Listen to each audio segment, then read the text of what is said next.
பல ஆண்டுகளாக யுரேனஸ் கிரகமும் அதனுடைய 5 பெரிய நிலவுகளும் உயிர்கள் வாழ தகுதியற்றவையாக விஞ்ஞானிகளால் கருதப்பட்டன.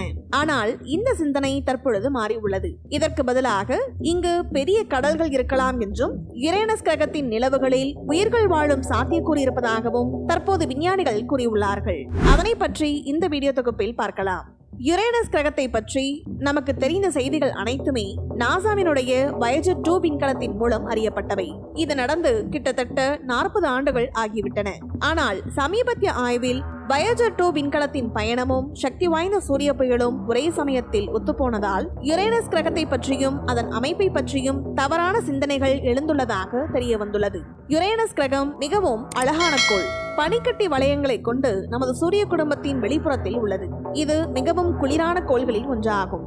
இந்த கிரகம் மற்ற கிரகத்துடன் ஒப்பிடுகையில் ஒரு புறமாக சாய்ந்திருக்கும். இதனாலேயே இது விசித்திரமான ஒரு கோளாக பார்க்கப்படுகிறது.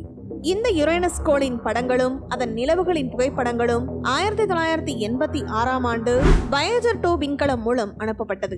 யுரேனஸ் கிரகத்தை பற்றியும் அதன் அமைப்பை பற்றியும் விஞ்ஞானிகள் இதற்கு முன்பு அறிந்ததை விட வயேஜர் 2 அனுப்பிய தரவுகள் மிகவும் வித்தியாசமாக இருந்ததால் அவர்கள் ஆச்சரியப்பட்டுள்ளார்கள். ஒரு கோளின் காந்தப்புலம் தன்னிடமும் தனது நிலவுகளிலும் உள்ள வாயுவையும் பிற பொருட்களையும் வெளியேற விடாமல் தனக்குள் பூட்டி வைத்துக் கொள்ளும். அது அங்கிருக்கும் கடல்கள் மூலமாகவோ அல்லது மற்ற கோள்சார் செயல்பாடுகள் மூலமாகவோ நடக்கும். ஆனால் வயேஜர் 2 விண்கலம் இதை பற்றி எதையும் கண்டுபிடிக்கவில்லை.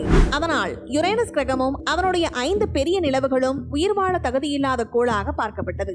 ஆனால் தற்போதைய ஆய்வினால் பல ஆண்டு கால மர்மம் உடைக்கப்பட்டுள்ளது. புதிய ஆராய்ச்சியின்படி இந்த வயேஜர் 2 விண்கலம் யுரேனஸ் கிரகத்தை நோக்கி பயணிக்கும் போது மிகவும் மோசமான சூரிய புயல் வீசியதால் அங்குள்ள காந்தப்புலம் தற்காலிகமாக சிதைக்கப்பட்டிருக்கலாம் என்றும் கூறுகின்றார்கள்.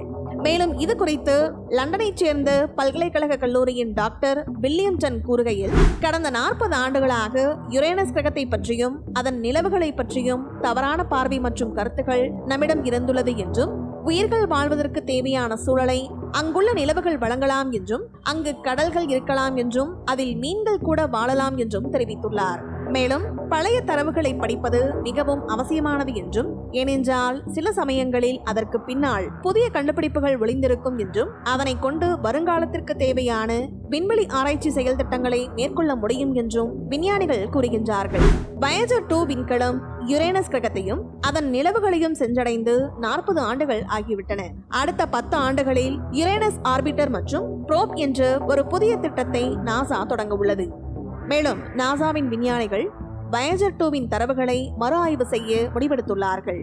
அந்த ஆய்வு முடிவுகளை பொறுத்துதான் அடுத்து தயாரிக்கப்படும் உபகரணங்களும் செயல் திட்டமும் இருக்கும் என்று கூறுகின்றார்கள்.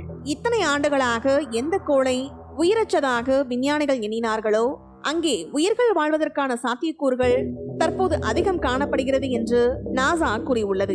இந்த வீடியோ பத்தின உங்களோட கருத்துக்களை கீழே கமெண்ட் பாக்ஸ்ல மென்ஷன் பண்ணுங்க. கீழே இருக்க ரெட் கலர் சப்ஸ்கிரைப் பட்டனை கிளிக் பண்ணி எங்க சேனலை சப்ஸ்கிரைப் பண்ணுங்க.